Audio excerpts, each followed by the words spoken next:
Bonjour, je vous reviens après quelques publications sur ma chaîne YouTube. C'était mes premières expériences et je me rappelle là, la première vidéo que j'avais nommée Brise-glace. Ben c'est ça, je l'ai fait et puis c'était pas parfait puis ça ne le sera pas encore, mais ça va bien, j'avance.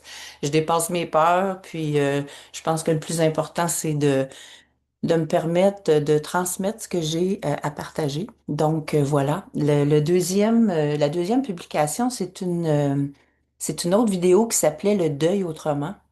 Et puis là, vraiment, tu sais, j'ai essayé de transmettre l'idée qu'un deuil, ça se guérit pas toute seule, puis que, en fait, on avait le devoir, c'est un gros mot, ça là, mais on pouvait aller libérer la douleur.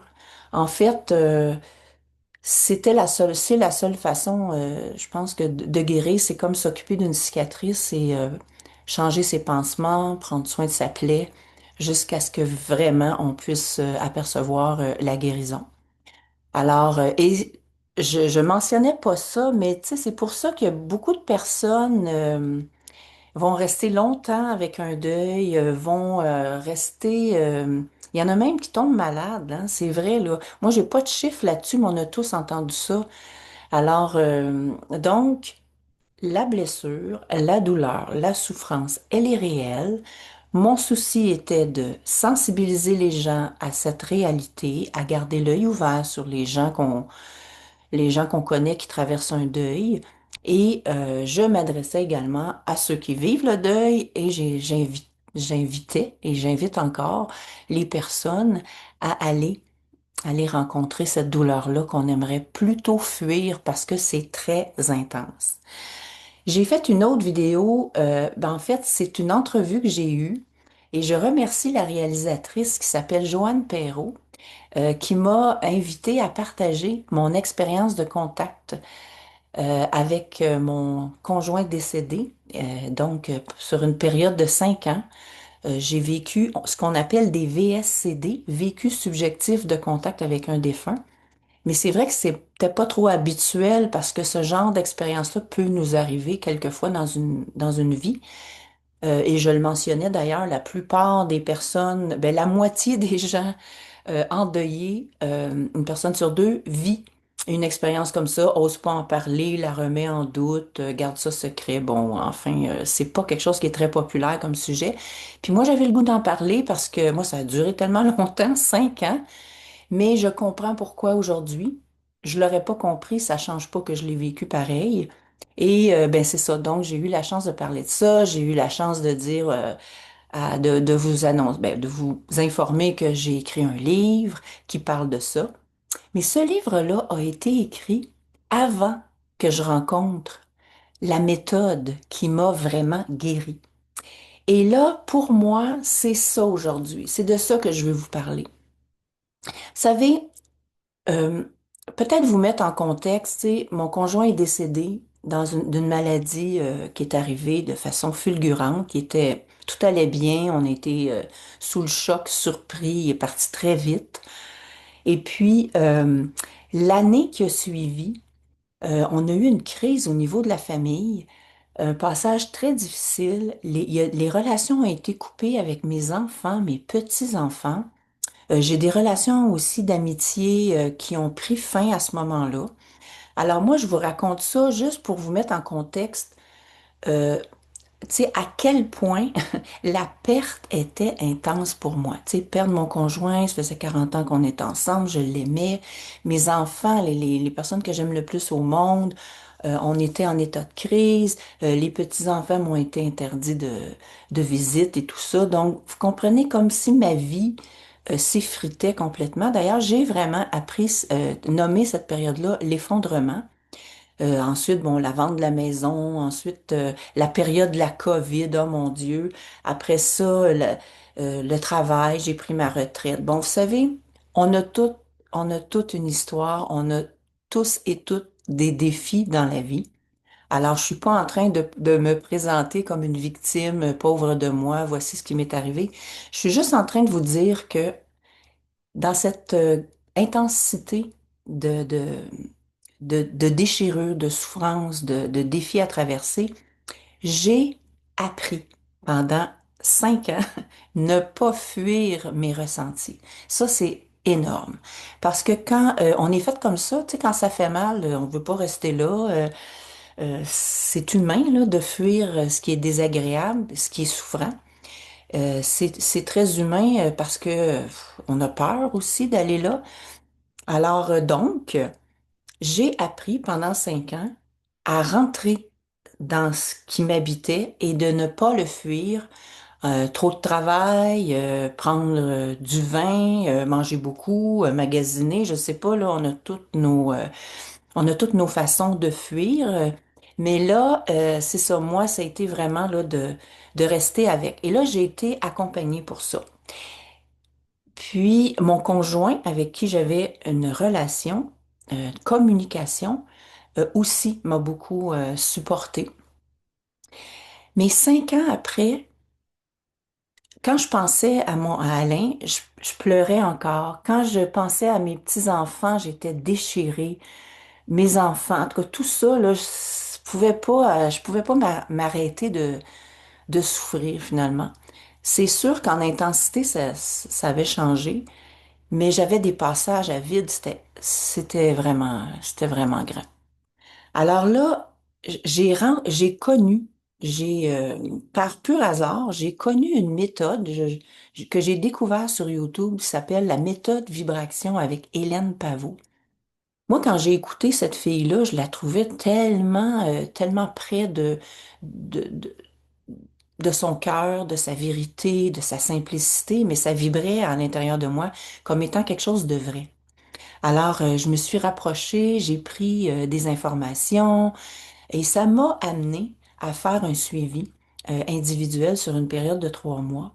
Et ça c'est la surprise de ma vie, euh, en 12 semaines, j'ai appris comment prendre soin de ma douleur intérieure, comment aller à cette rencontre pour guérir.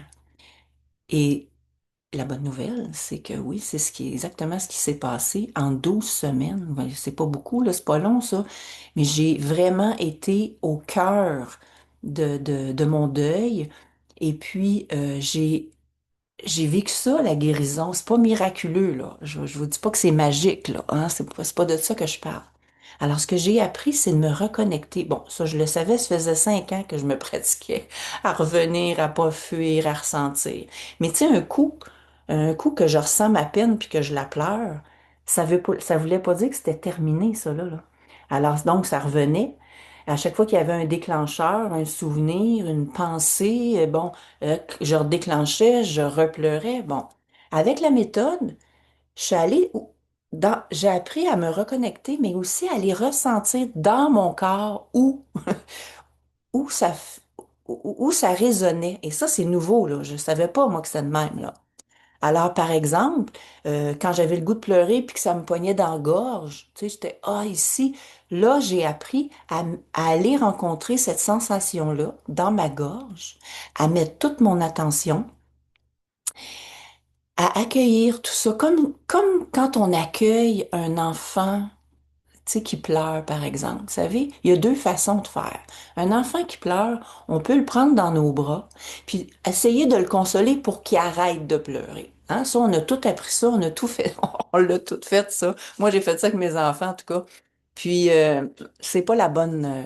tu sais, j'ai appris plus tard que finalement, c'est pas ça la bonne façon. En fait, la façon, je reviens à mon exemple d'enfant, c'est de prendre l'enfant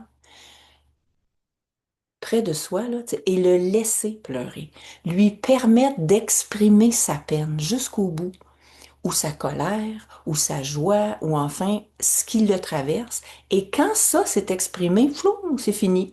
On le voit, les enfants sont comme ça, ils passent d'une chose à l'autre, à moins qu'on les bloque. À moins qu'on dise arrête de pleurer, arrête de t'exciter, ben voyons donc. Bon, vous savez comment ce que c'est. J'ai été cette mère-là. Oui, j'ai été cette mère-là, malheureusement comme probablement beaucoup de mamans. Je m'en veux pas parce que, bon, on peut pas, on sait pas ce qu'on sait pas. Mais là, aujourd'hui, je le sais. Alors, donc, je reviens à mon exemple de quand admettons que j'avais un souvenir d'Alain et que là, ah, la peine me prenait ici, là, j'avais comme le moton dans la gorge. J'ai appris à aller dans la sensation, à laisser vivre cette sensation complètement. Et aussi, j'ai appris à prendre une distance avec, à me relier à ce que j'avais de plus grand en moi. La partie de moi qui observe la présence, euh, tout ce que j'ai de lumineux, de conscience, la partie de moi qui regarde mes rêves quand je dors. Tu sais, il y a vraiment quelqu'un, il y a quelque chose à l'intérieur de nous qui dort pas, puis qui voit en arrière de nos yeux, qui entend à travers nos oreilles. Bon, mais alors cette part-là, donc j'ai appris à me lier à cette part-là, à revenir à cette part-là et à aller permettre les sensations physiques de s'exprimer. Alors, je suis allée mettre mon attention là où il y avait un appel dans mon corps. On appelle ça, c'était sous forme de mémoire, de vibration. La blessure vibre. Alors, j'ai appris à faire ça et à la laisser se dissoudre. Et qu'est-ce qui est beau? Ça aussi, j'ai appris ça. C'est que c'est pas moi qui faisais la guérison et j'avais pas besoin nécessairement d'un thérapeute non plus. En fait, c'est mon corps. Mon corps savait et sait encore exactement ce qui est capable de ressentir, ce qui est capable de libérer aussi. Euh, J'aime ça prendre l'exemple d'un accouchement. Tu sais, c'est un peu, je trouve que c'est vrai. Tu sais, un accouchement, si on laisse le processus se faire, puis qu'on panique pas, on apprend à respirer, accompagner les mouvements, les contractions, tout ça, le corps sait exactement quoi faire jusqu'à libérer, livrer le beau bébé. Alors, c'est la même chose pour les blessures. Et c'est gros, là. C'est incroyable. Moi, j'ai étudié en relation d'aide, j'ai appris l'analyse transactionnelle, j'ai appris différentes choses. Puis, je me suis sentie outillée toute ma vie. Mais jamais, jamais, jamais je n'avais euh, abordé et approché les blessures de cette façon-là. Et c'est vrai que même à part le deuil, il y a différentes choses dans ma vie qui sont revenues, qui revenaient en boucle parce que c'était pas libéré. Et c'est pas parce que je comprenais ma blessure que ça se libérait.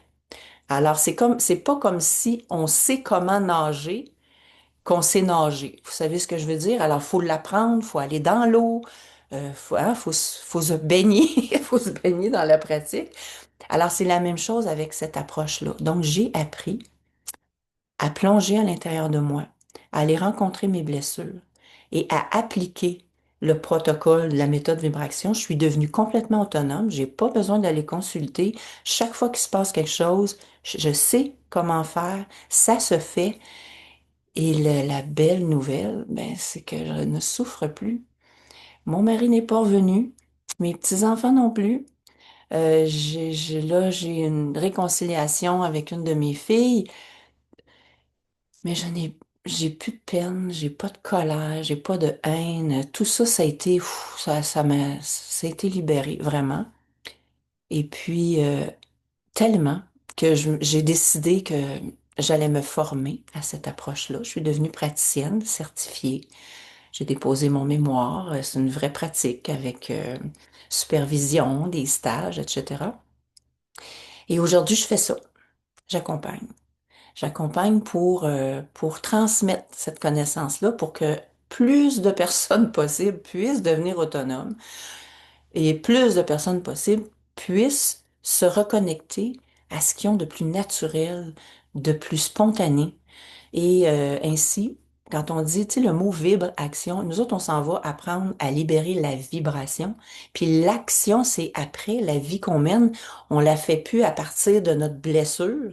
On la fait à partir d'une grande liberté intérieure. Et c'est juste vrai. C'est pas magique. Ça prend de la pratique. Il y a quelque chose à appliquer là-dedans. Mais c'est très précieux. Et je pense qu'en 2025, on est rendu là. Le temps file, les choses vont vite, vite, et puis on a besoin de plus en plus de personnes lumineuses, de personnes en équilibre, sereines et autonomes dans leur façon de pouvoir travailler là-dessus. Alors voilà, c'était ce que j'avais à partager aujourd'hui. Et je vous invite à communiquer avec moi si vous avez besoin d'informations, plus d'informations sur cette approche-là. Ça va vraiment me faire plaisir. Alors voilà, je vous souhaite une belle journée. À plus tard.